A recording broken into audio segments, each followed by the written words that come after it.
नमस्कार मेरे प्रिय विद्यार्थियों, मेरे YouTube चैनल के ऊपर आपका स्वागत है। अपने बात कर रहे थे राजस्थान के दुर्ग के बारे में। राजस्थान के कई किले हैं, कई दुर्ग अपने पढ़ चुके थे, जैसे चित्तौड़गढ़ का है, बीकानेर का किला है, जूनागढ़, उसको अपने पढ़ चुके थे। दुर्ग की जो श्रेणियां हैं उसको अपने पढ़ चुके थे। आज अपने जो बात करने वाले हैं वह दुर्ग है मेहरानगढ़। मेहरानगढ़ का जो किला है जोधपुर के अंदर है, आप सभी जानते हो। तो आइए अपने इसके बारे में बात करते हैं। मेहरानगढ़ का जो फोर्ट है, मेहरानगढ़ का किला पड़ता है जोधपुर के अंदर। इस मेहरानगढ़ का जो किला है इसका निर्माण करवाया जाएगा राव जोधा के द्वारा। मेहरानगढ़ के किले का निर्माण करवाएगा राव जोधा और यह निर्माण करवाया जाएगा 1459 के अंदर। जोधपुर के मेहरानगढ़ का जो निर्माण है वो राव जोधा के द्वारा और करनी माता के आशीर्वाद से करवाया जाएगा। करनी माता के बारे में आप सभी जानते हैं, बीकानेर के राठौड़ों में चारणों की कुल देवी है। करनी माता का जो प्रसिद्ध मंदिर है वो देशनोक बीकानेर के अंदर है। 1459 में करनी माता के आशीर्वाद से राव जोधा ने इस दुर्ग की नींव रखी थी। अगर आपसे पूछा जाए जोधपुर शहर की स्थापना कब हुई थी, तो जोधपुर की शहर की जो स्थापना है वह भी 1459 के अंदर हुई थी। यानी कि जोधपुर जो शहर है वह भी 1459 के अंदर ही बसाया गया था राव जोधा के द्वारा। अब ये जो मेहरानगढ़ का जो नाम है यह दो शब्दों से मिलकर बना हुआ है। पहला है मिहिर प्लस ग्रह, इन दो शब्दों से मिलकर बन गया मेहरानगढ़। और मेहरानगढ़ का किला है वो जोधपुर के अंदर है। निर्माण करवाएंगे राव जोधा 1459 के अंदर करनी माता के आशीर्वाद से। 1459 के अगर 100 साल बाद अपने बात करते हैं तो सन आता है 1559 और 1559 ईस्वी के अंदर उदयपुर की स्थापना होती है उदय सिंह के द्वारा। अब इस दुर्ग के अंदर प्रसिद्ध बातें क्या क्या है देखिए। सबसे पहले तो इस दुर्ग के बारे में एक उपनाम है, उपनाम के बारे में अपने बात करते हैं। इस दुर्ग का जो ज्योतिष शास्त्र के हिसाब से जो नाम निकाला गया था, यानी कि ज्योतिष गणनाओं के अनुरूप अगर नाम रखा गया था, वो नाम था गढ़ चिंतामणि। यानी कि मेहरानगढ़ का उपनाम हो जाएगा गढ़ चिंतामणि। बहुत सारे उपनाम हैं। गढ़ चिंतामणि के बाद में है कागमुखी, कागमुखी के बाद में है मयूर ध्वज, या आपने इसको मयूर ध्वजगढ़ भी कह सकते हैं। और मयूर ध्वजगढ़ क्यों कहा जाएगा? मोर के समान इसकी आकृति है, आगे से फैला हुआ है, इसलिए मोर के और मोर के पंख के समान आकृति होने के कारण जोधपुर का जो मेहरानगढ़ दुर्ग है इसको कहा जाता है मयूर ध्वज। और ये जो पहाड़ी है, पहाड़ी की अपने बात करें तो उसका नाम है चिड़िया टूंक। तो चिड़िया टूंक पहाड़ी के ऊपर बनाया गया है, तो चिड़िया टूंक दुर्ग भी कहा जाएगा मेहरानगढ़ को। उसके बाद में ब्लू सिटी है, वैसे ब्लू सिटी भी कहा जाता है जोधपुर को।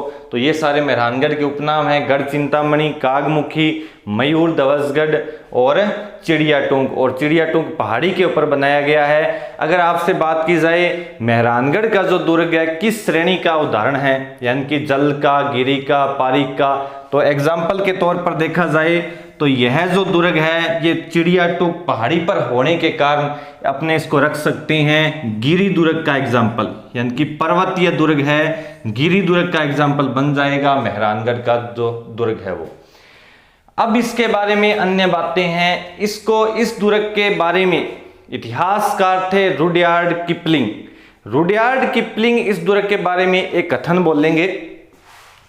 रुडयार्ड किपलिंग ने इस दुर्ग के बारे में कहा था कि इस दुर्ग को देखकर ऐसा लगता है जैसे इसका निर्माण देवता व परियों के द्वारा करवाया गया हो। देवता व परियों यानी कि अप्सराओं के द्वारा इसका निर्माण करवाया गया हो, यह कथन बोला था रुडयार्ड किपलिंग ने। तो रुडयार्ड किपलिंग ने इस दुर्ग के बारे में तो कहा था देवता परियों के द्वारा निर्मित, यानी कि अप्सराओं के द्वारा निर्मित। लेकिन एक राजस्थान में ऐसा भी दुर्ग है जिसके बारे में रुडयार्ड किपलिंग ने बोला था कि इसका जो निर्माण है वो भूत व प्रेतों के द्वारा करवाया गया है, तो उसका आंसर हो जाएगा तारागढ़। और तारागढ़ के भी राजस्थान में 2 दुर्ग है, एक है अजमेर में, एक है बूंदी में। तो भूत व प्रेतों के द्वारा जो बना हुआ दुर्ग है वो है बूंदी का किला, और बूंदी के किले का नाम है तारागढ़। तो इसका भी साथ में ध्यान रखना। रुडयार्ड किपलिंग है वो राजस्थान में 2 दुर्गों के बारे में बोलते हैं। मेहरानगढ़ के बारे में तो बोल देंगे देवता व परियों के द्वारा निर्मित है, जबकि तारागढ़ का जो बूंदी का किला है, तारागढ़ बूंदी के बारे में कहेंगे कि इस दुर्ग का जो निर्माण है वो करवाया गया था भूत व प्रेतों के द्वारा। तो ये रुडयार्ड किपलिंग के द्वारा बोला गया कथन था।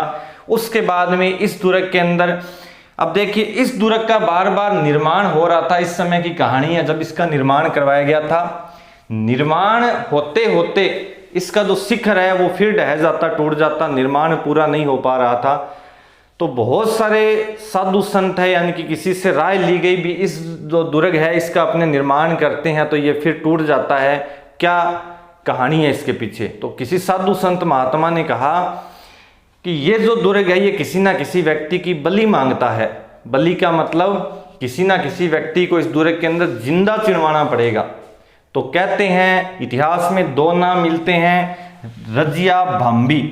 रजिया भांबी या अपने कह सकते हैं राजा राम कड़ेला। तो रजिया भांबी या राजा राम कड़ेला को इस दुर्ग में जिंदा चिनवा दिया गया था, ऐसा इतिहासकार बताते हैं। रजिया भांबी ने जाते जाते एक श्राप भी दिया था इस दुर्ग के बारे में, कहा था यह दुर्ग नरक का द्वार बनेगा और हमेशा प्यासा ही रहेगा, यानी कि पानी की कमी रहेगी। तो लगभग कुछ हद तक जो बात है वो सही साबित हुई थी। आज अपने इस दुर्ग के अंदर जाते हैं तो अंत में जो नागनेची माता, चामुंडा माता का मंदिर है, उस द्वार के ऊपर अपने को पानी पीने को मिलता है। इसके अलावा जो नीचे वाला तल है उसके उस स्थान पर कहीं पानी के पीने की व्यवस्था नहीं है। तो रजिया भांबी ने इस दुर्ग को श्राप दिया गया था। रजिया भांबी या राजा राम कड़ेला को इस दुर्ग के अंदर जिंदा चिनवाया गया था। उसके बाद में बात करेंगे अपने इसके अंदर प्रसिद्ध महल। प्रसिद्ध महल है मोती महल। पहला है मोती महल, जिसका निर्माण करवाया था सूर सिंह ने। मोती महल का निर्माण तो करवाएंगे सूर सिंह, लेकिन तख्त सिंह है वो इसके अंदर सोने की पॉलिश करवाएंगे। तख्त सिंह ने इस महल के अंदर सोने की पॉलिश करवाई थी, इसलिए यह प्रसिद्ध महल है मोती महल। तो मोती महल हो जाएगा मेहरानगढ़ में, जिसके निर्माता है सूर सिंह, और सोने की पॉलिश यानी कि सोने का जो वर्क है उससे कार्य करवाने का जो श्रेय है वो दिया जाता है तख्त सिंह को। अगला जो महल है वो है फूल महल। मोती महल और फूल महल 2 प्रसिद्ध महल है। फूल महल का निर्माण करवाया था अभय सिंह ने। जोधपुर के राजा अभय सिंह हैं, जिनका इतिहास जुड़ा हुआ है खेजड़ली बलिदान से। जो 363 पुरुष हैं, महिलाएं खेजड़ी वृक्ष को बचाते हुए वीर गति को प्राप्त हुए थे, इन अभय सिंह ने आदेश दिया था। और इन अभय सिंह के द्वारा जो बनवाया गया महल है उसका नाम है फूल महल, जो मेहरानगढ़ जोधपुर के अंदर है। इसकी कोई खास विशेषता नहीं है, लेकिन जो फूलों का और बेल बुंटों का जो डिजाइन है वो इस दुर्ग के अंदर बनाया गया है। तो प्रसिद्ध महल है फूल महल। तो 2 महल अपने को ध्यान में रखने हैं, मोती महल और फूल महल। उसके बाद में प्रसिद्ध जलाशय के बारे में बात की जाए तो 2 प्रसिद्ध जलाशय है। एक का नाम है फूल सागर और दूसरा है फूल सागर का बच्चा जलाशय। छोटा जलाशय है पास में, इसलिए इसको कहा गया है फूल सागर और फूल सागर का बच्चा जलाशय। अब इस दुर्ग के बारे में प्रसिद्ध तोप है, 2-3 तोपें हैं, उसके बारे में आइए अपने बात करते हैं। पहली तोप है शंभू बाण,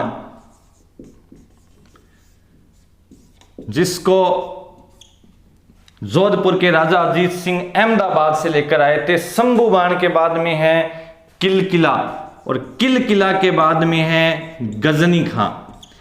शंभू बाण, किलकिला और गजनी खां 3 प्रसिद्ध तोपें हैं इस दुर्ग के अंदर, अपने को ध्यान में रखनी है। वैसे तो बहुत सारी तोपें हैं, धूड़दानी है, मेहर सिंह है, कड़क बिजली है, तो वो कोई इंपॉर्टेंट नहीं है। 3 बड़ी तोपें हैं, शंभू बाण, किलकिला और गजनी खां। अगर बात की जाए राजस्थान में एशिया की सबसे बड़ी तोप कहां पर रखी गई है तो वो है जयगढ़ दुर्ग के अंदर, और जयगढ़ का दुर्ग है जयपुर के अंदर। जयगढ़ दुर्ग में एशिया की सबसे बड़ी तोप और एशिया का सबसे बड़ा तोप डालने का कारखाना स्थित है। तो ये जो तोपें हैं ये मेहरानगढ़ में है, शंभूबाण, किलकिला और गजनी खां। उसके बाद में अपने बात करेंगे इस दुर्ग के अंदर मान प्रकाश पुस्तकालय है। ये बहुत फेमस है, बहुत बार एग्जाम में पूछा जाता है, मान प्रकाश पुस्तकालय। तो मान प्रकाश पुस्तकालय हो जाएगा मेहरानगढ़ जोधपुर में, और नाम से ही पता लग रहा है मान प्रकाश पुस्तकालय के निर्माता कौन है। तो मान प्रकाश पुस्तकालय के निर्माता हो जाएंगे जोधपुर के राजा मान सिंह हैं। उसके बाद में यह जो दुर्ग है ये कई ऐतिहासिक राजा और सेनापति से जुड़ा हुआ है। अजीत सिंह का नाम तो आपने सुना ही होगा, और एक जो दुर्गादास राठौड़ है जिसको राठौड़ों का यूलिसेस कहा गया है। यूलिसेस का मतलब होता है जो ब्रिटेन की महारानी है उनके दरबार में जो सेनापति के रूप में कार्य करता है उसको कहा जाता है यूलिसेस। तो दुर्गादास राठौड़ की जो शौर्य गाथा है वो जोधपुर के मेहरानगढ़ से जुड़ी हुई है। धन्ना भीमा का इतिहास इससे जुड़ा हुआ है। कीरत सिंह सोढ़ा का जो इतिहास है वो भी मेहरानगढ़ से जुड़ा हुआ है। तो अपने बात करेंगे क्षत्रियों के बारे में। सबसे पहले बात करते हैं क्षत्रियों के बारे में, धन्ना और भीमा। ये इंपॉर्टेंट बात है, मेहरानगढ़ के अंदर जो क्षत्रिय है सबसे पहले क्षत्रिय है धन्ना और भीमा की। अब देखिए शब्द है यहां पर धन्ना और भीमा। धन्ना और भीमा है, इन दोनों का जो रिश्ता है वो आपस में था मामा भांजा का। धन्ना और भीमा का जो आपस में रिश्ता है वो था मामा भांजा का। अजीत सिंह जोधपुर के राजा थे और अजीत सिंह के सामंत थे पाली के मुकुंद सिंह, और मुकुंद सिंह की हत्या का बदला लेते हुए धन्ना और भीमा है वीर गति को प्राप्त हो गए थे। तो अजीत सिंह ने इन दोनों की याद में यानी कि धन्ना भीमा की याद में लोहापाल के पास 10 खंभों की छतरी बनाई थी। तो इसके 3 नाम हो जाएंगे। धन्ना भीमा का आपस में रिश्ता क्या था? मामा भांजा का। तो अपने ऐसे भी कह सकते हैं धन्ना भीमा की छतरी या फिर मामा भांजा की छतरी। तीसरी बात आ जाती है खंभों की बात की जाए तो 10 खंभे। तो 10 खंभों की छतरी भी हो जाएगी मेहरानगढ़ जोधपुर में। एक ही छतरी है जिसके 3 नाम हैं, धन्ना भीमा, मामा भांजा और 10 खंभों की छतरी। तो ये मेहरानगढ़ जोधपुर में है जिसका निर्माण करवाया था अजीत सिंह ने। उसके बाद में छतरी है कीरत सिंह सोढ़ा की। तो कीरत सिंह सोढ़ा की छतरी भी कहां पर हो जाएगी? जोधपुर के मेहरानगढ़ में। मजार के बारे में बात की जाए तो प्रसिद्ध मजार है भूरे खां की मजार। तो भूरे खां की मजार हो जाएगी मेहरानगढ़ जोधपुर के अंदर।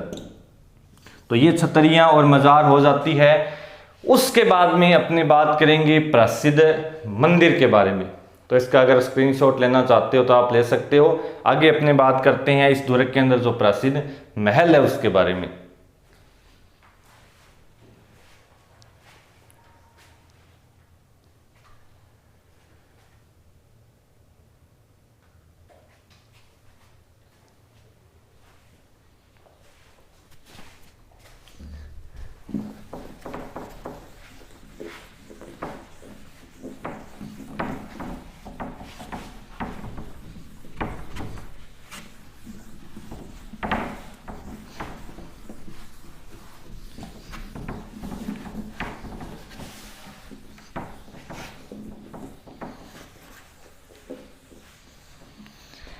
तो देखिएगा प्रसिद्ध मंदिर के बारे में 2 प्रसिद्ध मंदिर अपने पढ़ेंगे। एक है नागणेची माता का। नागणेची माता के बाद है चामुंडा माता। तो पहले बात करेंगे अपने मित्रों नागणेची माता के बारे में।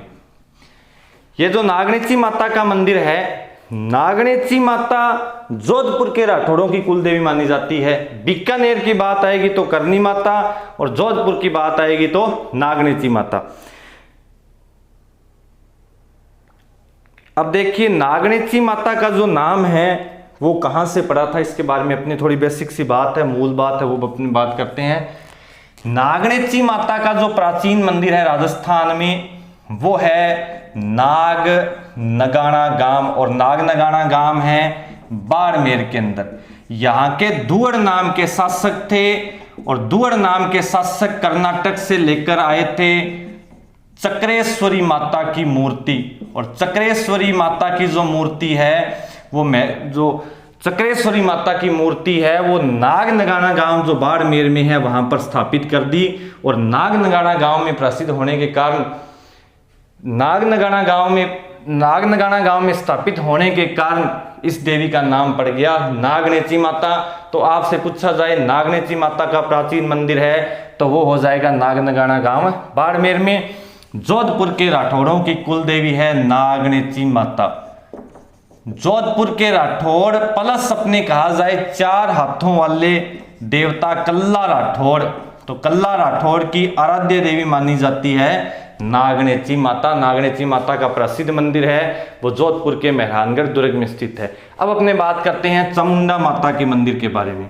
चामुंडा माता है, चामुंडा माता वैसे चौहानों की कुल देवी, चौहानों की इष्ट देवी मानी जाती है। वैसे पृथ्वीराज चौहान आपने सुना होगा, तराइन के युद्ध से संबंधित पृथ्वीराज चौहान तृतीय और उसके दरबारी कवि चंद्रबरदाई की इष्ट देवी मानी जाती है चामुंडा माता।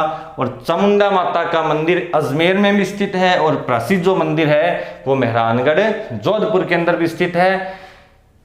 चामुंडा माता के मंदिर में 2008 के अंदर एक हादसा हुआ था जिसमें बम फैलने की झूठी अफवाह से भगदड़ मच गई थी, जिसमें 150-200 लोग मारे गए थे और जांच के लिए जसराज चोपड़ा कमेटी बैठाई गई थी।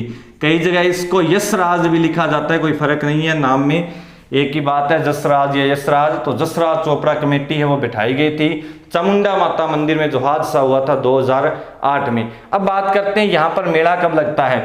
वैसे जितने भी राजस्थान में लोक देवियों के मेले हैं, त्योहार है, वो सारे के सारे 1-2 लोक देवियों को छोड़कर या तो चैत्र के नवरात्रों में या फिर लगते हैं आश्विन के नवरात्रों में।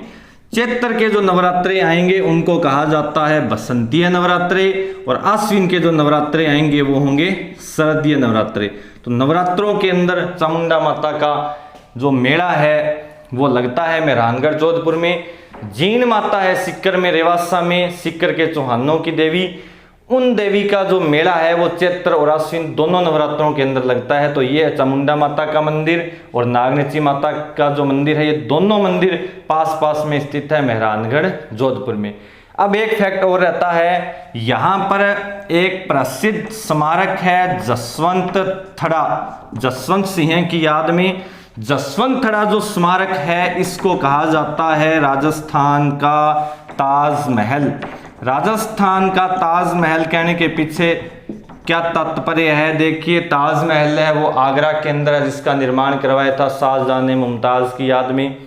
वैसी की वैसी आकृति यानी कि उस ताजमहल से मिलती जुलती आकृति जोधपुर के मेहरानगढ़ के दुर्ग के पास में स्थित है। तो दोनों की तुलना हो जाती है, इसलिए इसको कहा जाता है राजस्थान का ताजमहल। और राजस्थान का ताजमहल है वो है जसवंत थड़ा स्मारक जोधपुर के अंदर। राजस्थान में 2 ताजमहल और पढ़ेंगे, उसके बारे में भी अपने बात कर लेते हैं। पहला ताजमहल तो हो जाएगा राजस्थान का ताजमहल जसवंत थड़ा जोधपुर के अंदर। दूसरा हो जाएगा कंठल का ताजमहल, और कंठल का जो ताजमहल है वो हो जाएगा काका जी की दरगाह। और काका जी की दरगाह है प्रतापगढ़ के अंदर, काका जी की दरगाह।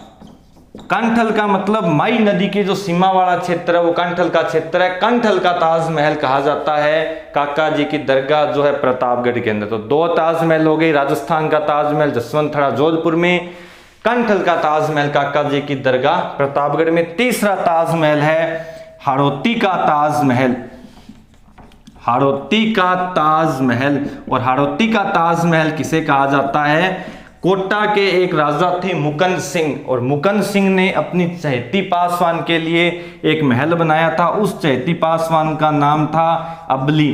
तो अबली मीणी का महल, जिसे अपने अबला मीणी के नाम से जानते हैं, तो सही नाम है अबली। अबली मीणी का जो महल है उसको कहा जाता है हाड़ौती का ताजमहल, जिसका निर्माण करवाया था मुकुंद सिंह ने। तो 3 ताजमहल अपने को राजस्थान में ध्यान में रखने हैं।